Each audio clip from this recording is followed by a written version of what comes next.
Well, hey there, I'm Brandon Hollis, and this is the Dirt Church Devotional.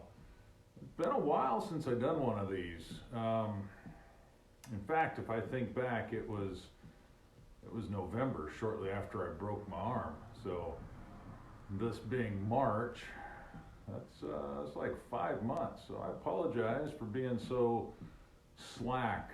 Anyway, the arm is back together. The bike is back together. I don't know if you can see it. There it is. New handlebars and a slew of other things. Ready to get out and tear it up.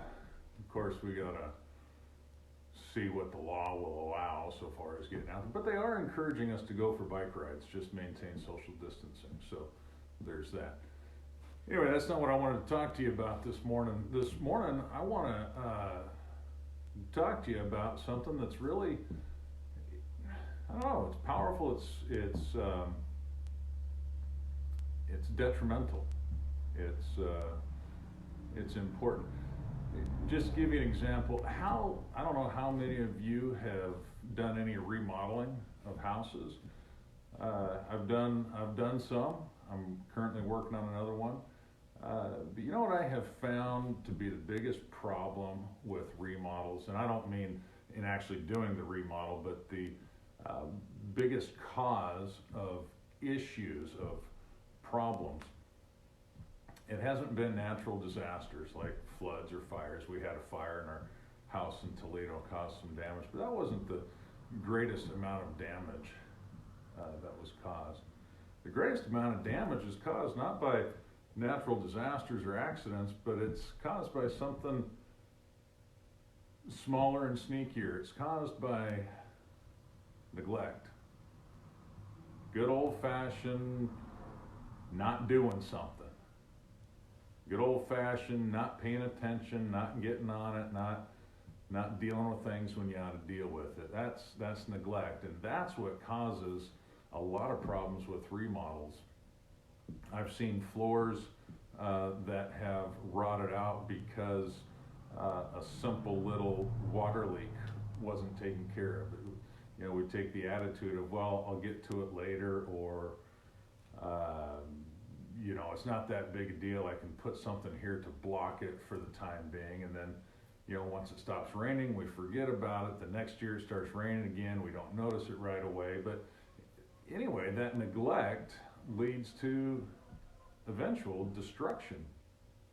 Leads to things having to be torn apart and gone deeper. That's something else I've learned with remodels. You have a tendency for them to always go deeper than what you first intended, and then you have a choice. Am I going to deal with this properly? Am I going to take it all the way perhaps to the ground, to the foundation, and do it right, or am I going to cover it up, slap some paint on it, make it look good, and pass it on to the next person?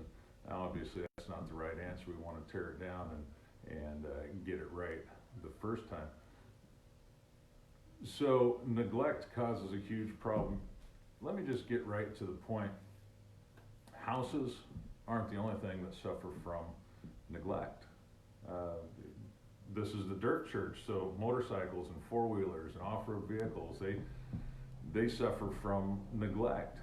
You know, I this might sound funny, I maintain my bike very well, but I don't wash it every time I ride it. I don't fix every leak right when it happens. I kind of have a tendency to, I guess, neglect some things. And that's why when I broke my handlebars, I also replaced a bunch of seals, put a new stator in, did a bunch of things to my bike, and I've got some brakes on order because it's always nice to be able to stop. Anyway, if I would continue to neglect those things, I might not be able to stop and problems might get bigger. But you know, it's not just our houses and it's not just our bikes that have a problem with neglect. There's even deeper things. I've done a lot of counseling as a pastor, a lot of marriage counseling, pre-marriage, mid-marriage, post-marriage counseling, and you know, relationships have a tendency to suffer from neglect. It's usually not the big things, it's the little things. We stop telling our spouse we love them. We stop doing the little things that we used to do when the love was new, when the relationship was fresh. We stop doing those things, and little by little, through neglect, they fall apart. And it's not just our relationships with our spouses, but relationships with our kids and with our friends. They have a tendency to fall apart from neglect. You know, there's something even more powerful and probably, well, I'll just say it, even worse. Spiritually, we get destroyed from neglect. When we neglect to spend time with the Lord, when we neglect to read our Bibles, when we neglect to take time to worship God, we're causing destruction in our own soul, in our own heart. When we neglect to meet together with the body for fellowship and encouragement. And today, with so many churches being shut down and having to go live stream, and I know we're doing the same thing in Mountain View, we're seeing we're really missing that one-on-one, that face-to-face fellowship. Now, that's not happening because of neglect, but many people out there, they neglect going, well, I don't have to go to church to be a Christian, they say. Well, sure, I guess you don't have to own a boat to be a sailor either, but it doesn't really make an awful lot of sense. In fact, the Bible says don't neglect, or it actually says don't forsake, same thing, don't neglect the gathering together with the saints, but encourage each other all the more as you see the day approaching. And so we need to make sure that we're not neglecting ourselves spiritually, we're not neglecting gathering together. Jesus told the Pharisees, he says, wow, you guys tithe right down to the herbs in your garden, but you have neglected the greater things, justice, mercy, and love. He said you should have done the former without missing the latter. Oh, Jesus isn't concerned about the money. He's concerned about the heart. He's concerned about doing what we ought to do. So I'm going to wrap this up with this question to you.